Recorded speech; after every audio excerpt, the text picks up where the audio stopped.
Neza nanone ni ikaze kandi karibu kuri YouTube channel Dr. Gasangwa Patrick. Uyu munsi turi buvuga ku ngingo ikomeye cyane yo ku buzima bw'abantu, aho tureba indwara zirindwi zandurira mu mibonano mpuzabitsina cyangwa se mu gukoresha ibikoresho mu gitsina runaka. Bivuga ngo zikwirakwizwa no gukorakora ku gitsina cyangwa se no gukorazamo ibikoresho bigiye bitandukanye.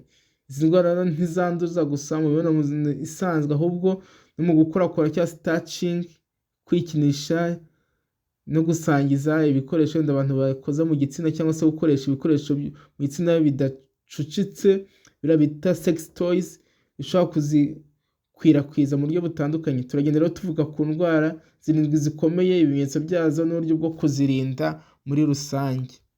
Nkutsa kuri ni YouTube channel ya Dr. Gasangwa Patrick. Nimba utarakanda subscribe ni ingenzi kubivuga cyangwa se kubikora muri aka kanya, ariko video ukibuka no kuyisangiza abandi. Indwara rero ya mbere ikwirakwizwa no gukorakora ku gitsina, bivuze ko hari umuntu runaka urimo kugukorakora ku gitsina cyangwa se nawe ubwawe wikorakoraho, cyangwa se n'ibintu runaka urimo kwinjiza mu gitsina cyawe by'umwihariko ku gitsina gore. Indwara ya mbere ishobora kuba ni HIV cyangwa SIDA muri rusange. Inikwirakwira mu maraso, ibikoresho byo mu gitsina, gukorakora ahari ibisebe ku gitsina n'ibindi. Ibimenyetso ni ugucika intege, indwara zidakira, ibibazo by'imyanya y'ubuhumekero n'ibindi. Ingaruka no gutakaza ubudahangarwa bw'umubiri, indwara nyinshi zikajya zigufata cyangwa se uzandura byoroshye ndetse zikanakurembya. Kwirinda rero ni ukwirinda gutezanya ibyo bikoresho, gukoresha agakingirizo, kudasangiza sex toys ku babikoresha bitewe n'iterambere ry'ibihugu cyangwa se ku isi muri ino minsi. Ibyo byose ntibikwiye gusangizwa hagati y'abantu. Indwara ya kabiri ni hepatite B. Ni virusi yibasira umwijima yo mu bwoko bwa B, ikwirakwizwa mu maraso, imibonano mpuzabitsina idakingiye n'ibikoresho bikomeretsanya. Ibimenyetso ni umunaniro, ibibyimba mu nda, umubiri uhinduka umuhondo, ugasanga amaso yawe yabaye umuhondo. Ingaruka ni ukurwara kanseri y'umwijima. Kwirinda hari urukingo rwa hepatite B, isuku mu bikoresho dukoresha ndetse no kwirinda kubitizanya. Indwara ya gatatu ni indwara ya syphilis cyangwa mburugu. Mburugu rero ikwirakwizwa mu gukorakora ku gitsina cyangwa se sex toys, akenshi bifite iyo virusi cyangwa se wenda umuntu afite utwo dusebe turimo iyo virusi ku gitsina. Ibimenyetso hari stage ya mbere ibisebe ku gitsina tubyita chancre.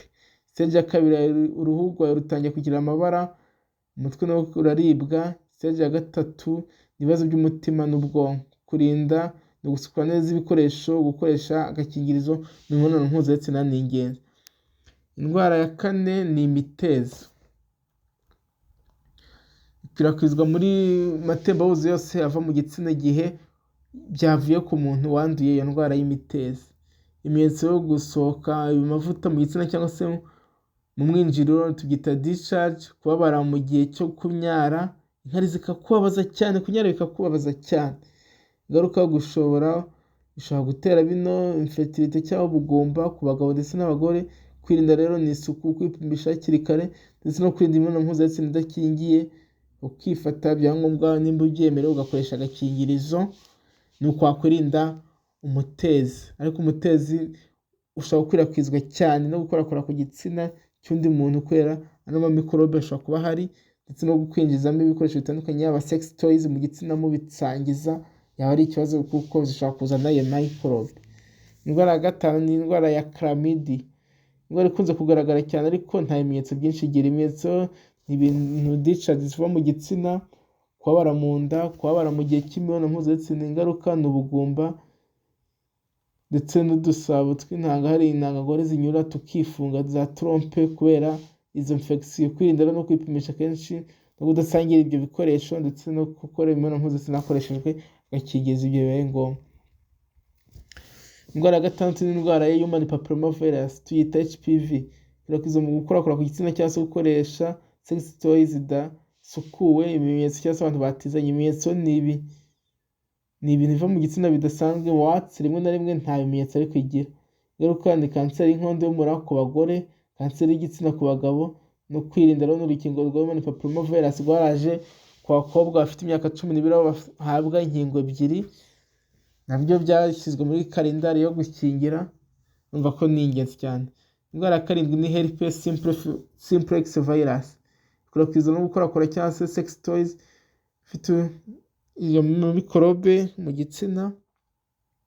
ibimenyetso n'utubyimba twuzuye amazi ku gitsina, blisters, tunaryana, ingaruka y'indwara y'igihe kirekire, ibibazo byo ku mwana mu gihe cyo kubyara, umwana ashobora kuyivukana, kwirinda n'isuku, kutagabana cyangwa se kudatizanya ibikoresho bikoreshwa mu gitsina ni ingenzi cyane kuko biragufasha kurinda ino ndwara. Nimba ari uyibonye ahubwo ugomba kumutwararika mu kwirinda.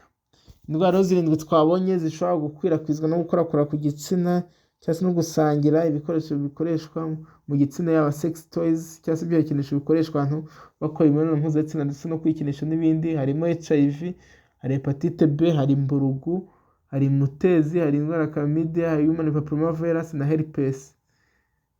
Icyo rero dushingiye nyamukuru, isuku ni ingenzi cyane ku gitsina cyawe, ariko ukirinda gushyiramo ibintu bishobora gukurira akaga. Numva rero ko ni ingenzi ndibaza ino video yimba yabafashije, ni byiza kuyisangiza abandi, ukakanda like ndetse ukatwandikira muri comment ku cyifuza ko twazabaganirizaho mu minsi itaha kugira ngo dukomeze twungurane ubumenyi. Nkubutsa ko niba utarakanda subscribe, iki ni igihe cyiza cyo kuyikanda kugira ngo hatazagira video n'imwe igucika. Murakoze, bye bye, ciao ciao. Neza nanone ni ikaze kandi karibu kuri YouTube channel Dr. Gasangwa Patrick. Uyu munsi turi buvuga ku ngingo ikomeye cyane yo ku buzima bw'abantu, aho tureba indwara zirindwi zandurira mu mibonano mpuzabitsina cyangwa se mu gukoresha ibikoresho mu gitsina runaka. Bivuga ngo zikwirakwizwa no gukorakora ku gitsina cyangwa se no gukorazamo ibikoresho bigiye bitandukanye. Izi ndwara ntizanduza gusa mu mibonano